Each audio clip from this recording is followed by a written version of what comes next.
Kerala literature ഫെസ്റ്റിവലിൻ്റെ 8ാമത് പതിപ്പ് അതിഗംഭീരമാക്കാൻ കഴിഞ്ഞ 2 ദിവസങ്ങളിലായി കോഴിക്കോട്ട് എത്തിച്ചേർന്ന എല്ലാ മനുഷ്യരെയും ഈ സെഷനിലേക്ക് കൂടെ സ്വാഗതം ചെയ്യുന്നു. അമേരിക്കയുടെ പ്രസിഡൻ്റായി ഡൊണാൾഡ് ട്രംപ് വീണ്ടും അധികാരത്തിലേറ്റ സമയത്ത് അമേരിക്കയിലെ പത്രമാധ്യമങ്ങളെല്ലാം പ്രതിപക്ഷ നിരയിൽ വീണ്ടും സജീവമാവുന്നു എന്ന് പറഞ്ഞൊരു എഴുത്തുകാരിയുണ്ട്. അവരുടെ പേര് ജോയ്സ് കരോൾ ഓട്സ് എന്നാണ്. അമേരിക്കൻ ലിറ്റററി ഫൗണ്ടേഷനിലൊക്കെ മെമ്പറായ, പുലിറ്റ്സർ പ്രൈസൊക്കെ പോലുള്ള വലിയ സമ്മാനങ്ങളൊക്കെ കിട്ടിയ എഴുത്തുകാരിയാണ് ഓട്സ്. പൊതുവെ ആരെക്കുറിച്ചും അങ്ങനെ നല്ലത് പറയാറില്ലാത്ത, വിമർശന ബുദ്ധിയോടുകൂടെ മാത്രം കാര്യങ്ങൾ കാണുന്ന പരദൂഷണങ്ങൾ ആ രൂപത്തിലൊക്കെ അവരെക്കുറിച്ച് ഒരുപാടുണ്ട്. എങ്കിലും ആ എഴുത്തുകാരി ഭയപ്പെടുത്തുന്ന ധാരണകളുള്ള മനുഷ്യൻ എന്ന് വാഴ്ത്തിയ ഒരു റൈറ്റർ അമേരിക്കയിലുണ്ട്. ആ റൈറ്ററുടെ പേര് ഡൊണാൾഡ് റിച്ചാർഡ് ഡിഡില്ലോ എന്നാണ്. ഞാൻ ആ റൈറ്ററെ ഓർമ്മിക്കാനുള്ള കാരണം 1985 അദ്ദേഹം എഴുതിയ ഒരു പുസ്തകമുണ്ട്. അതിൻ്റെ പേര് വൈറ്റ് നോയ്സ് എന്നാണ്. അല്പം മുമ്പ് വൈറ്റ് സൗണ്ടിനെ കുറിച്ച് നിങ്ങളോട് RJ ചച്ചു സംസാരിക്കുന്ന സമയത്ത്, ആ കഥ വായിക്കുന്ന സമയത്ത് വൈറ്റ് നോയ്സാണ് ഓർത്തത്. വൈറ്റ് സൗണ്ട് എന്ന് പറയുന്നത് ഒരു മ്യൂസിക്കൽ റിഥമാണ്. വിയോജിപ്പുകളെ, ഐക്യപ്പെടാൻ ഒരു തരത്തിലും കഴിയാത്ത വിയോജിപ്പുകളെ, ക്രമരാഹിത്യത്തെ, അസ്വസ്ഥതയൊക്കെ മ്യൂസിക്കിനകത്ത് വൈറ്റ് സൗണ്ടിലൂടെയാണ് എപ്പോഴും റെപ്രസെൻ്റ് ചെയ്യാറുള്ളത്. പക്ഷേ ഡൊണാൾഡ് റിച്ചാർഡ് ഡിഡിലോയുടെ വൈറ്റ് നോയ്സ് എന്ന് പറയുന്നതല്ല. അദ്ദേഹം ആ ശബ്ദം കേട്ടത് ഒരു വിഷവാതകം വമിക്കുന്ന ഇടത്ത് നിന്നാണ് അദ്ദേഹം വൈറ്റ് സൗണ്ട് കേൾക്കുന്നത്.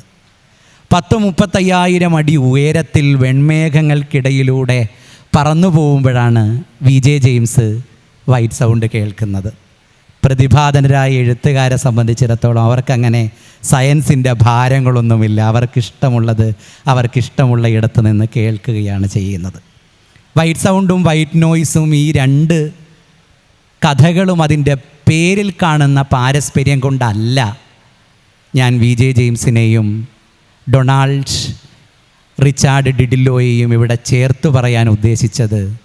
അത് ഓട്സ് എന്ന് പറയുന്ന എഴുത്തുകാരി നേരത്തെ ഡിഡിലോയ്ക്ക് നൽകിയ വാഴ്ത്ത്, ഭീകരമായ കഥകൾ എഴുതുന്ന ഒരാൾ എന്ന വാഴ്ത്ത് VJ ജെയിംസിനും ബാധകമാണ് എന്നതുകൊണ്ടാണ്. ഭയപ്പെടുത്തുന്ന ധാരണകളുള്ള മനുഷ്യൻ എന്ന് മലയാള സാഹിത്യം എപ്പോഴും VJ ജെയിംസിൻ്റെ കഥാപ്രപഞ്ചത്തെ നോക്കി അത്ഭുതത്തോടുകൂടെ പറഞ്ഞിട്ടുണ്ട്.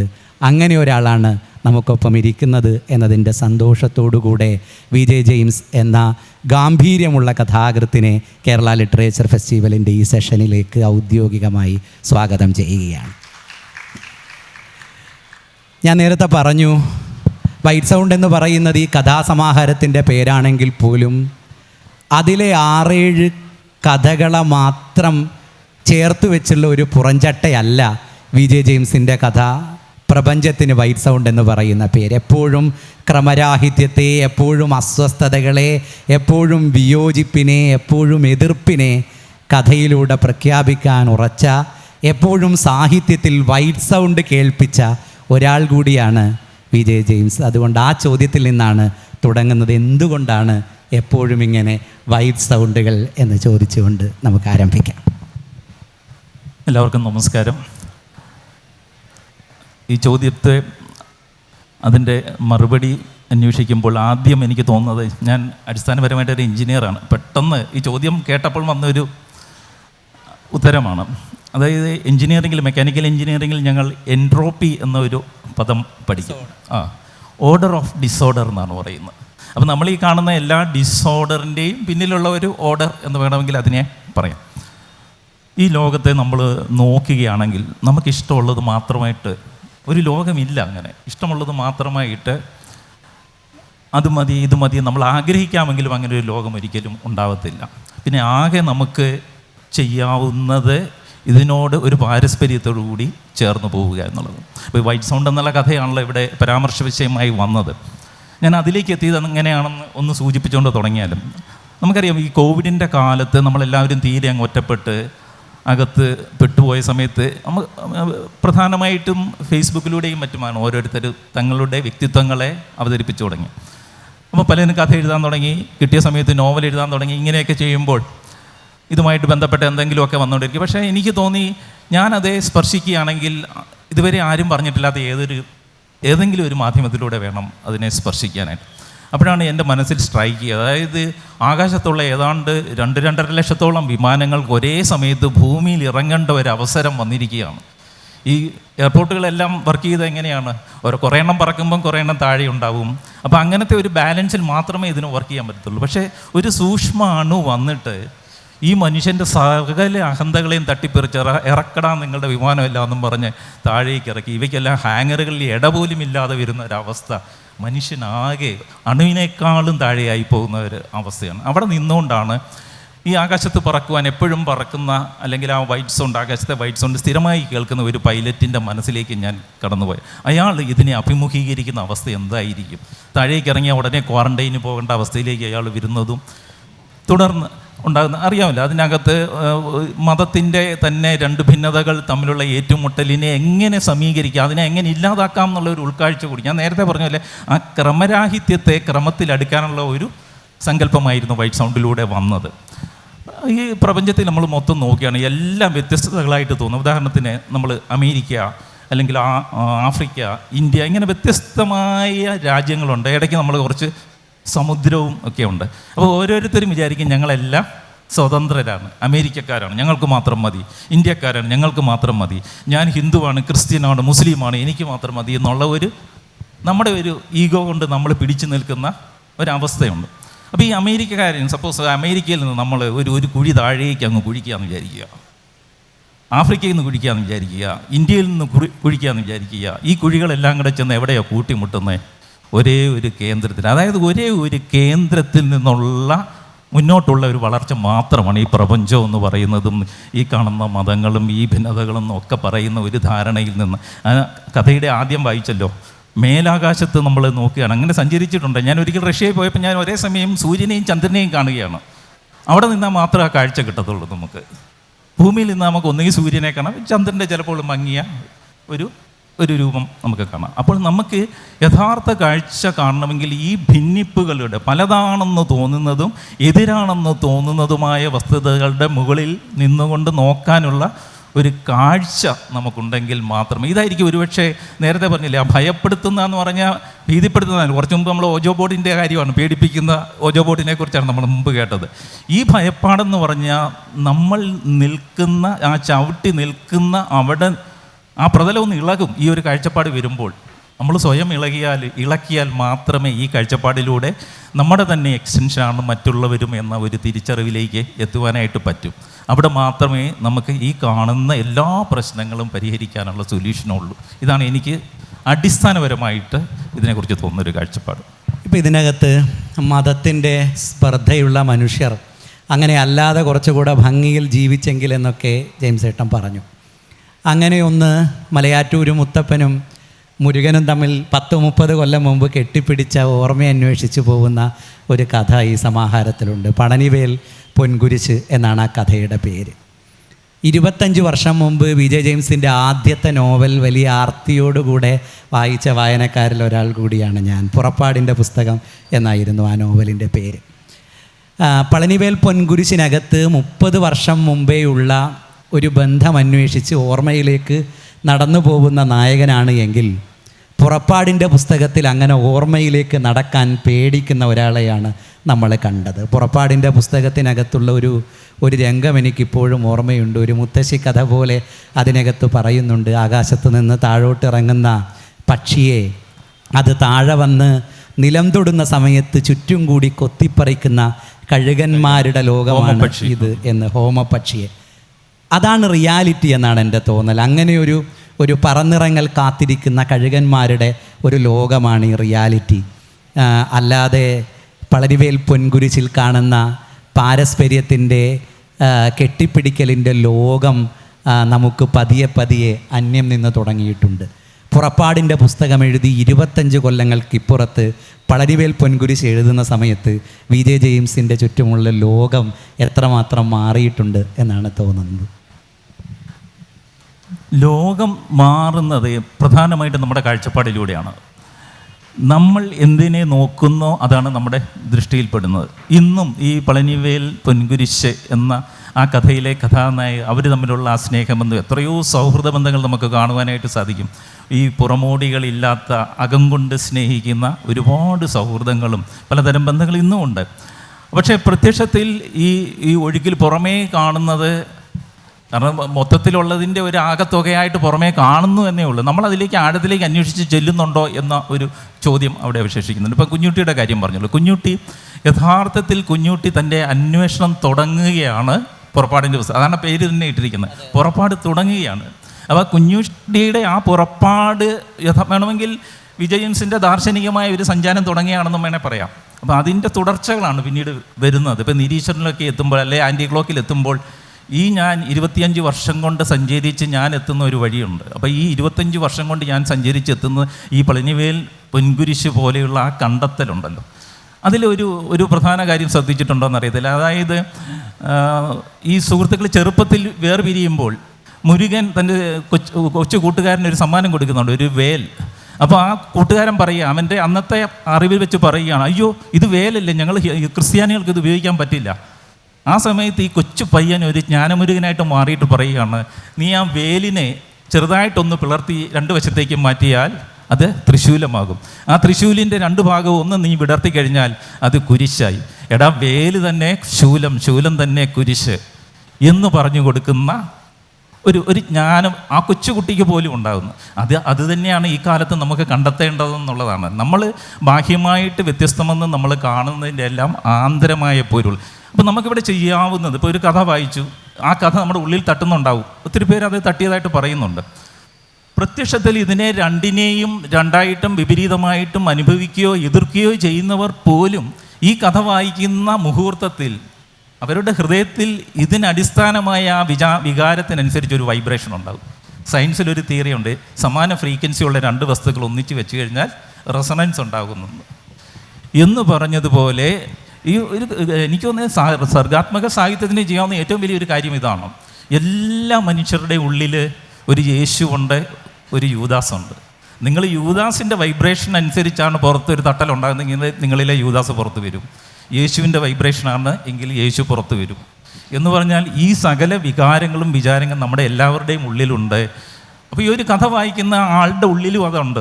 ആ ഒരു വികാരത്തെ ഇത് ചെന്ന് തട്ടുകയാണ്, അതേ വൈബ്രേഷനിൽ ചെന്ന് തട്ടുകയും അയാളുടെ ഉള്ളിൽ ഒരു റെസൊണൻസ് ഉണ്ടാവുകയും ചെയ്യുകയാണ്. നല്ല ഒരു കൃതി, ഒരു ക്ലാസിക് കൃതി വായിച്ചാൽ ഒരു മനുഷ്യൻ രൂപാന്തരപ്പെടുമെന്ന് പറയുന്നതിൻ്റെ അർത്ഥം ഇതാണ് വാസ്തവത്തിൽ. അതാണ് ഞാനും അന്വേഷിക്കുന്നത്. ഇപ്പോൾ യേശുവിനെയും യൂദാസിനെയും കുറിച്ച് ജെയിംസ് ഏട്ടൻ പറയുമ്പോൾ ഈ സമാഹാരത്തിനകത്ത് യേശുവും യൂദാസും നാടകം കളിക്കുന്ന ഒരു കഥയുണ്ട്, വെള്ളിക്കാശ് എന്നാണ് ആ കഥയുടെ പേര്. വ്യാകുല മാതാവിൻ്റെ കൂട്, കണ്ണാടിക്കൂട് എന്നൊരു പഴയ കഥാസമാഹാരം തൊട്ടിങ്ങോട്ടേക്ക് വി.ജെ. ജെയിംസിൻ്റെ കഥകൾ വായിക്കുന്ന സമയത്ത് പ്രത്യേകിച്ചും ആ കഥാസമാഹാരത്തിൽ തന്നെ പല കഥകളുടെയും പശ്ചാത്തലം ക്രിസ്ത്യൻ പശ്ചാത്തലമാണ്. മാത്രമല്ല പഴയ നിയമത്തിലെ ഭാഷയൊക്കെ ഉപയോഗിച്ച് എഴുതാൻ ശ്രമിച്ച കഥകളുമുണ്ട്. ഒരറ്റത്ത് അങ്ങനെ നിൽക്കുമ്പോഴും മറ്റൊരറ്റത്ത് നിരീശ്വരൻ പോലെയുള്ള നോവൽ വി.ജെ. ജെയിംസ് എഴുതുന്നുണ്ട്. ഒരറ്റത്ത് നിരീശ്വരനുമുണ്ട്, ഇപ്പുറത്തറ്റത്ത് ഈശ്വരനുമുണ്ട്. ഒരിടത്ത് നിൽക്കേണ്ടയാളല്ല എഴുത്തുകാരനെങ്കിൽ കൂടെയും വ്യക്തിപരമായ ഒരു ക്യൂരിയോസിറ്റിക്ക് ഞാൻ ചോദിക്കുകയാണ്, വി.ജെ. ജെയിംസിലെ മനുഷ്യൻ ഇതിലെവിടെയാണ് സത്യത്തിൽ നിൽക്കുന്നത്? നിരീശ്വരപക്ഷത്ത് നിൽക്കും. പക്ഷേ നിരീശ്വരൻ എന്ന വാക്കിൻ്റെ അർത്ഥം ശരിയായിട്ട് മനസ്സിലാക്കുക കൂടി വേണം. നിരീശ്വരൻ എന്ന വാക്കിൻ്റെ ഈശ്വരൻ സകല ഈശ്വരഭാവങ്ങൾക്കും മീതെയുള്ളത്, അതീതമായിട്ടുള്ളതെന്നുള്ള അർത്ഥത്തിലാണ്. അപ്പം നമ്മളൊക്കെ ഈശ്വരൻ എന്ന് പറയുമ്പോൾ നമ്മുടെ മനസ്സിൽ പെട്ടെന്ന് ഒരു നാമവും ഒരു രൂപവും വന്നു കഴിയും. കൃഷ്ണൻ വരും, ക്രിസ്തു വരും, അങ്ങനെ പല രൂപങ്ങളായിട്ട്. അപ്പം നാമരൂപാത്മകമായിട്ട് നിൽക്കുന്ന അവസ്ഥയിലാണ് നമ്മുടെ ഈശ്വരഭാവങ്ങൾ നിൽക്കുന്നത്. ആ ഈശ്വരഭാവത്തിനും മീതെ നിൽക്കുന്ന ഒരവസ്ഥ. അത് ഇപ്പം നമ്മൾ ലളിതാ സഹസ്രനാമം വായിക്കുകയാണെങ്കിൽ അതിൽ 155-ാമത്തെ നാമം ഓം നിരീശ്വരായേ നമഃ എന്നാണ്. ഇത് ഞാൻ വാസ്തവത്തിൽ നിരീശ്വരൻ എഴുതി കഴിഞ്ഞതിന് ശേഷമാണ് ഇത് എൻ്റെ ശ്രദ്ധയിൽപ്പെട്ടത്. ഇത് അറിഞ്ഞല്ല ഞാൻ ചെയ്തത്, പക്ഷേ ആ സങ്കല്പം എൻ്റെ ഉള്ളിലുണ്ടായിരുന്നു. നമുക്ക്, ഞാൻ നേരത്തെ പറഞ്ഞല്ലോ, നമ്മുടെ ഈ ലോകത്തിൽ വിശ്വാസികളുണ്ട്, അവിശ്വാസികളുണ്ട്, യുക്തിവാദികളുണ്ട്, എല്ലാ തരം ആൾക്കാരുമുണ്ട്. പക്ഷേ ഒരു മനുഷ്യൻ്റെ ഡിസൈൻ എല്ലാവർക്കും ഒരുപോലെ ആയിരിക്കും അല്ലേ? പഞ്ചേന്ദ്രിയങ്ങൾ, മനസ്സ്, ബുദ്ധി, പിന്നെ നമ്മുടെ ഉള്ളിൽ ഒരു ജീവൻ, ചിലരതിനെ ആത്മാവെന്നോ എന്ത് വേണമെങ്കിലും, ഈ ഡിസൈൻ എല്ലായിടത്തും സെയിം ആയിരിക്കും. അപ്പം നമുക്ക് നമ്മുടെ ഉള്ളിൽ തന്നെയുള്ള, യുക്തിവാദിക്കായാലും നിരീശ്വരവാദിക്കായാലും, നമ്മുടെ ഉള്ളിൽ തന്നെയുള്ള ഈ സത്തയെ, ചൈതന്യത്തെ, ഞാനിനെ അനുഭവിക്കാനുള്ള നമ്മുടെ തടസ്സങ്ങളാണ് ഈ പറയുന്ന ഈശ്വരവാദവും നിരീശ്വരവാദവും എല്ലാം. നിരീശ്വരൻ എന്ന നോവലിൽ പറയുന്നത് ഒരു നിരീശ്വരവാദിക്ക് കൂടി യഥാർത്ഥത്തിൽ ഈശ്വരനെ പ്രാപിക്കാമെന്ന ഈ അവസ്ഥയെ പ്രാപിക്കും. അപ്പം നിരീശ്വരത്വം എന്ന് പറഞ്ഞു കഴിഞ്ഞാൽ ഈശ്വരത്വത്തിന് വിപരീതമല്ല. വിശ്വാസത്തിനും അവിശ്വാസത്തിനും മീതെ നിന്നുള്ള ഒരു കാഴ്ചയിൽ നമ്മൾ ഈ നിരീശ്വരൻ എന്ന നോവൽ എഴുതുന്നത് പോലെ രണ്ടിനും മീതെ നിന്നുള്ള ഒരു കാഴ്ചയിൽ എല്ലാത്തിനും ആധാരമായിരിക്കുന്നത് എന്തോ അവിടെ എല്ലാം ഉണ്ട്. ആർക്കും അതിൽ നിന്നും മാറിപ്പോകാനാവില്ല. അങ്ങനെ മീതെ നിന്ന് നോക്കുമ്പോൾ മനുഷ്യനെയും മൃഗങ്ങളെയും പഴയ കാലത്തെയും ഒക്കെ വല്ലാത്തൊരു സ്നേഹത്തോടെ, പാരസ്പര്യത്തോടെ നോക്കുന്ന ഒരു വി ജെ ജെയിംസിനെ കഥകളിൽ കാണാറുണ്ട്. ഇപ്പം ഇതിൽ തന്നെയുള്ള പൂച്ചക്കണ്ണുള്ള പട്ടി എന്ന് പറയുന്ന കഥയിൽ ആ പട്ടി അന്വേഷിച്ച് ചെല്ലുന്ന ഒരു നായകനുണ്ട്. വർഷങ്ങൾക്ക് മുമ്പ് ലൈക്ക എന്ന് പറയുന്ന നോവൽ എഴുതുമ്പോഴും ബഹിരാകാശത്തേക്ക് കയറ്റിവിട്ട ഒരു പട്ടിയെ നാം കാണുന്നുണ്ട്. തെരുവ് പട്ടിയെ സ്നേഹിച്ച് കൂടെ നിർത്തിയതിൻ്റെ കുഴപ്പം എനിക്കുണ്ട് എന്ന് ആ കഥയിലെ നായകനൊരിടത്ത് പറയുന്നുമുണ്ട്. ഈ പട്ടികളുമൊക്കെയായി ഒക്കെയുള്ള ബന്ധം എങ്ങനെയാണ്? പലപ്പോഴും വി ജെ ജെയിംസ് തന്നെയാണ് ആ നായകനെന്ന് എനിക്ക് തോന്നിയിട്ടുമുണ്ട്. ഉള്ള കാര്യം പറയട്ടെ, പൂച്ചക്കണ്ണുള്ള പട്ടി എന്ന ആ കഥയിലെ പല സന്ദർഭങ്ങളിലൂടെയും തീവ്രമായ അനുഭവങ്ങളിലൂടെ എനിക്ക് കടന്നു പോകേണ്ടി വന്നിട്ടുണ്ട്. ഒരു തെരുവ് പട്ടിക്ക് ഞാൻ ആശ്രയത്വം കൊടുത്തതിൻ്റെ പേരിൽ എനിക്ക് ആ കഥ വായിക്കുന്നവർക്കറിയാം, അത് ഞാൻ അനുഭവിച്ചൊരവസ്ഥയാണ്. പക്ഷേ അതിനെ നമ്മൾ സമകാലിക രാഷ്ട്രീയത്തിൻ്റെ ഒരവസ്ഥയിലേക്ക് ഞാൻ എടുത്തു വയ്ക്കുകയായിരുന്നു വസ്തുത ചെയ്തത്. അതായത് ഒരു തെരുവ് പട്ടിക്ക് മറ്റുള്ളവർക്ക് പ്രാധാന്യം കൊടുക്കാത്തതുപോലെ തന്നെ ചില മനുഷ്യർക്കും ഈ തെരുവ് പട്ടികളെക്കാൾ മോശമായിട്ടുള്ള ട്രീറ്റ്മെൻറ്റുകൾ കിട്ടിക്കൊണ്ടിരിക്കുന്ന ഒരു കാലഘട്ടത്തിലാണ്. പിന്നെ പറഞ്ഞല്ലോ, ഈ പട്ടിയും മാത്രമല്ല, ദത്താപഹാരം എന്ന നോവൽ വായിക്കുകയാണെങ്കിൽ അതിൽ ഫ്രെഡി റോബർട്ട് എന്നുള്ള ആ കഥാപാത്രം കാട്ടിൽ ചെന്ന് കാട് തന്നെയായി മാറുകയാണ്. ഒരവസ്ഥയാണ് ഞാൻ നേരത്തെ പറഞ്ഞതുപോലെ, എല്ലാത്തിനും മീതെ നിൽക്കുന്ന ഒരു ഭാവാവസ്ഥയിലേക്ക് ഫ്രെഡി മാറുമ്പോൾ, ഫ്രെഡി റോബർട്ടിനെ ഒരു സിംഹത്തിന് നേരിൽ കണ്ടാൽ മറ്റൊരു സിംഹമാണെന്നേ സിംഹത്തിന് തോന്നും. ഒരു മരത്തിന് ഫ്രെഡി റോബർട്ടിനെ കണ്ട മരമാണെന്നേ തോന്നും. ഒരു പാമ്പിന് ഫ്രെഡി റോബർട്ടിനെ കണ്ട പാമ്പാണെന്നേ തോന്നുന്നു എന്ന വിധത്തിൽ ഫ്രെഡി പൂർണ്ണമായിട്ടും പ്രകൃതിയുമായിട്ട് താതാത്മ്യം പ്രാപിക്കുന്ന ഒരവസ്ഥ. എനിക്ക് തോന്നുന്നു ഒരു എഴുത്തുകാരൻ എന്ന നിലയിൽ എന്നെ ഏറ്റവും വെല്ലുവിളിച്ച കൃതി എന്ന് ചോദിച്ചാൽ ഞാൻ പറയും ദത്താവഹാരമാണെന്ന്. ആ കൃതി കുറച്ച് പേരെ ആയിരിക്കും ചിലപ്പോൾ അത് ഈ പറഞ്ഞ പോലെ വൈബ്രേഷൻ, ഉള്ളിലെ vibration തട്ടണമല്ലോ.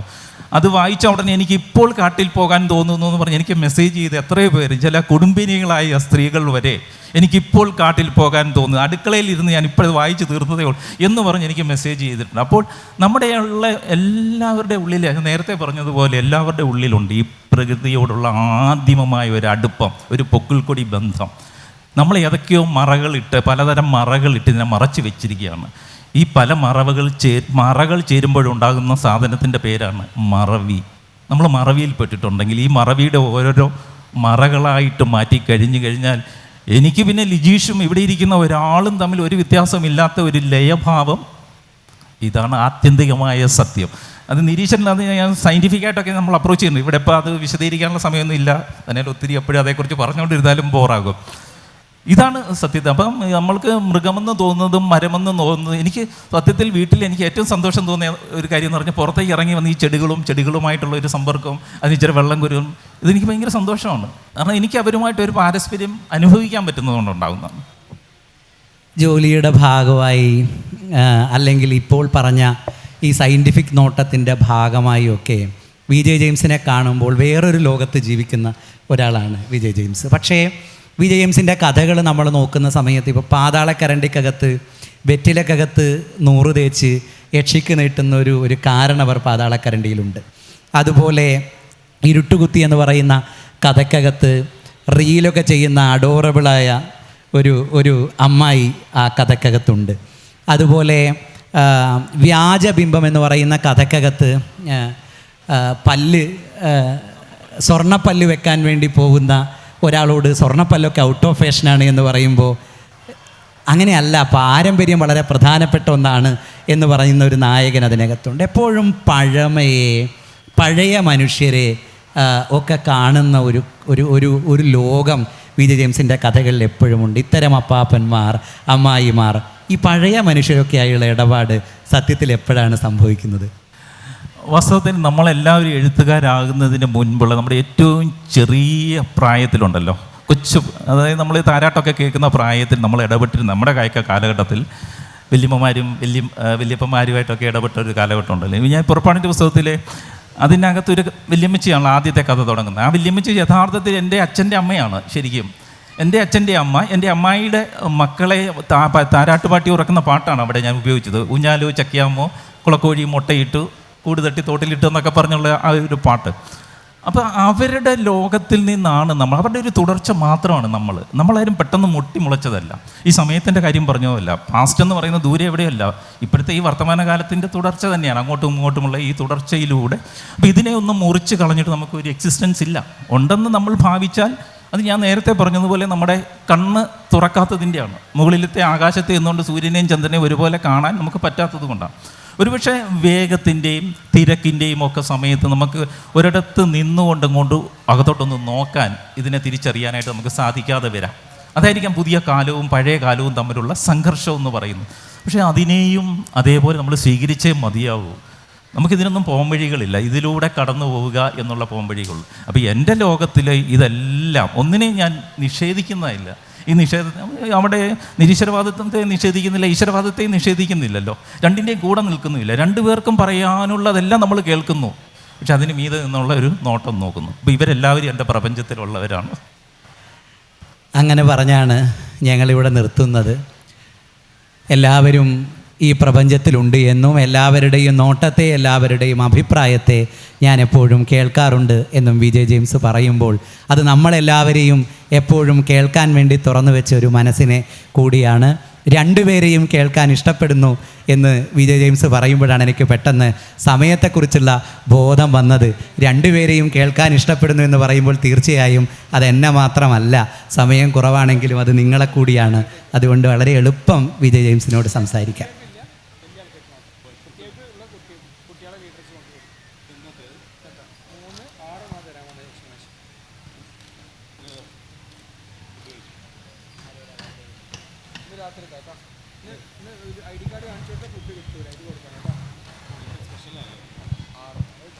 നിരീശ്വരനിലെ philosophical point of views ഒരുപാട് ഇഷ്ടപ്പെട്ടിരുന്ന ഒരാളാണ് ഞാൻ. ആ പുസ്തകം എഴുതുന്നത് മകളെ ക്ലാസ്സിന് വിട്ട് കാറിൽ വെയിറ്റ് ചെയ്യുന്ന സമയത്തായിരുന്നു എന്ന് പണ്ട് ആമ്മയുടെ വീടിന് മുമ്പിൽ വെച്ച് പറഞ്ഞിട്ടുണ്ടായിരുന്നു. ഹലോ, ഇപ്പം കേൾക്കോ?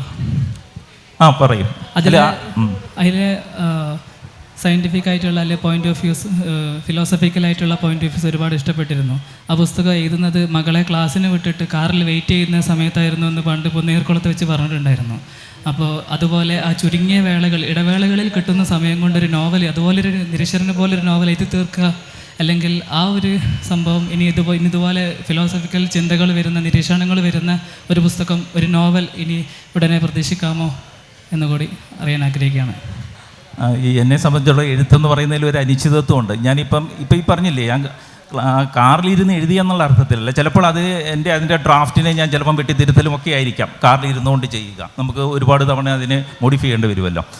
അപ്പം നമുക്കൊരു എല്ലാ എഴുത്തുകൾക്കും ഒരു ധ്യാനം ആവശ്യമുണ്ട് യഥാർത്ഥത്തിൽ. അതായത് നമ്മൾ സത്യസന്ധമായ ഒറിജിനൽ ഇതിൽ നിന്ന് വരുന്ന എൻ്റെ അനുഭവം മാത്രമാണ്. എല്ലാവരും ഇതിനോട് യോജിക്കണമെന്നില്ല, അല്ലാതെ എഴുതാമായിരിക്കാം, ക്ലിപ്തമായ സമയം വെച്ചൊക്കെ എഴുതാവുന്നവരുണ്ടായിരിക്കും. പക്ഷേ എനിക്ക് എൻ്റെ ഉള്ളിൽ നിന്ന് കൃത്യമായിട്ട് കടന്നു വരുന്നതിന് ആവശ്യപ്പെടുന്ന ഒരു ധ്യാന കാലാവസ്ഥ, അത് ചിലപ്പോൾ ഞാൻ ഈ കാറിൻ്റെ ഗ്ലാസ്സും എല്ലാം അടച്ചിട്ട്, കാരണം അന്ന് ഓഫീസിലുള്ള തിരക്കുകളുണ്ട്. ഇന്നിപ്പോൾ ഞാൻ റിട്ടയർ ചെയ്ത് കഴിഞ്ഞ് എനിക്ക് ആ തിരക്കുകൾ മാറിയപ്പോൾ സത്യത്തിൽ ഞാൻ മനസ്സിലാക്കുന്നുണ്ട്, അന്നത്തെ ആ ഒരു പ്രഷറും തിരക്കും ഒക്കെയാണ് വാസ്തവത്തിൽ എന്നെ ഇങ്ങനെ തള്ളിക്കൊണ്ടിരുന്നതെന്നും കൂടി ഞാനിപ്പോൾ മനസ്സിലാക്കുന്നുണ്ട്. അപ്പോൾ അതൊരു ധ്യാനത്തിൽ നിന്നും ഉറവെടുക്കുന്നതാണ്. ആ ധ്യാനം ഇനിയും എന്നെ തട്ടി ഉണർത്തുന്ന സമയത്ത് തീർച്ചയായിട്ടും ഇതുപോലെയുള്ള കൃതികൾ ഉണ്ടാവാതിരിക്കില്ല. ആ ഒരു ഉറപ്പ് പറയാം, എപ്പോഴും ഞാൻ പറയാൻ പറ്റുന്നില്ല. ഒരുപാടേറെ സമയം ഒരാൾ കൂടെ ഒന്ന് പെട്ടെന്ന് കൊടുക്കാവോ? ഒന്ന് മുമ്പോട്ട് വരാവോ?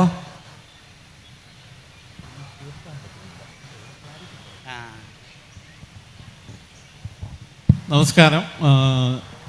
വൈറ്റ് സൗണ്ട് എന്ന് പറഞ്ഞ ആ കഥാ സമാഹാരത്തിലെ ആ 2 കുട്ടികളിലെ പിന്നെ മുതിർന്നാവുന്നൊരു പ്രക്രിയ ഉണ്ടല്ലോ, പഴനിക്ക് പോവുകയും മലയാറ്റൂർ പോവുകയും ചെയ്യുന്നത്. അതിൽ കുറച്ചുകൂടി ആത്മാംശം എന്തെങ്കിലും ഉണ്ടോ, എന്തെങ്കിലും അല്ലെങ്കിൽ സുഹൃത്തുക്കളുടെ എന്തെങ്കിലും ഓർമ്മകളോ എന്തെങ്കിലും ഉണ്ടോ എന്നുള്ള? ഇല്ല, ആത്മാംശം എന്ന് പറയുന്നത് അതിൻ്റെ അകത്തുള്ള ആ ബന്ധം എൻ്റെ ആത്മാംശം നമുക്ക് പറയാം. കാരണം നമ്മുടെ ഉള്ളിൽ അത്തരത്തിലുള്ള ഒരു അടുപ്പത്തിൻ്റെ അനുഭവം ഉണ്ടായെങ്കിൽ മാത്രമേ നമുക്കതിനെ പ്രകാശിപ്പിക്കുവാനായിട്ട് പറ്റത്തുള്ളൂ. അല്ലാതെ എൻ്റെ ചെറുപ്പകാലത്ത് 2 കുട്ടികൾ ഉണ്ടായതിൻ്റെ പേരിൽ വന്ന ഒരു കഥയല്ല. ശരിക്കും ഈ കഥ എഴുതുവാൻ തുടങ്ങാൻ ഒരു കാരണം, നമ്മുടെ ജേക്കബ് എബ്രഹാം അദ്ദേഹത്തിൻ്റെ ഫേസ്ബുക്കിൽ ചെറിയൊരു അദ്ദേഹത്തിൻ്റെ അടുത്ത വീട്ടിലുള്ള ഒരു കൂട്ടുകാരൻ ഇങ്ങനെ പളനിക്ക് പോകുന്ന സമയത്ത് ഇതുപോലെ വന്നിട്ട് ഇതൊക്കെ വാങ്ങിക്കുമായിരുന്നു എന്ന് പറഞ്ഞ് ചെറിയൊരു അനുഭവം എഴുതി. ഇത് മാത്രമല്ല അതിൻ്റെ അകത്ത്. അപ്പോൾ ഞാൻ ജേക്കബിനെ വിളിച്ച് പറഞ്ഞു, ജേക്കബേ അതിൻ്റെ അകത്ത് എനിക്കൊരു വലിയൊരു നല്ല രസകരമായ ഒരു കഥ തോന്നുന്നു. അപ്പം ജേക്കബ് ഞാനത് ഒരു ഇതിനെ മാത്രം എടുത്തുകൊണ്ട് ഒരു കഥ, അങ്ങനെ ഞാൻ അതിനെ ഡെവലപ്പ് ചെയ്ത് വേറെ രീതിയിലുള്ള ഒരു കഥയാക്കി മാറ്റിയതാണ്. ഇതാണ് എൻ്റെ ഉള്ളിൽ തട്ടിയത് ചെറുപ്പത്തിൽ. പക്ഷേ ചെറുപ്പത്തിൽ ഞങ്ങൾ താമസിച്ചിരുന്ന വാഴപ്പള്ളി എന്ന് പറഞ്ഞാൽ ചങ്ങനാശ്ശേരി വാഴപ്പള്ളിയിൽ ഇതുപോലെയുള്ള സംഭവങ്ങൾ ഉണ്ടായിരുന്നു. അതായത് ഈ തട്ടവുമായിട്ട് വരുന്നവരും ചിലർ മലയാറ്റൂർ, ഞങ്ങൾ ക്രിസ്ത്യാനികളുടെ ഒരു ലോകത്ത് മലയാറ്റൂരിനുള്ള ഉള്ളൊരു തെണ്ടുക എന്ന് പറയുന്നത്, ശരിക്കും പറഞ്ഞാൽ വീട് തെണ്ടുക എന്നാണ് പറയുന്നത്. ഒരു തട്ടവുമായിട്ട് വന്ന് മലയാറ്റൂർ പോകാനായിട്ടുള്ള പൈസ വാങ്ങുന്ന ഒരു വീട് തണ്ടൽ സംസ്കാരം. അതിനെ ഈ ഹിന്ദു സംസ്കാരവും ഇതും കൂടെ ഞാൻ ചേർത്ത് നേരത്തെ പറഞ്ഞുള്ള ഒരു 3ാം കാഴ്ചയാക്കി എടുത്തതാണ് വൈറ്റ് സൗണ്ട് എന്നുള്ള, പളനിവേൽ പൊൻകുരിശ്.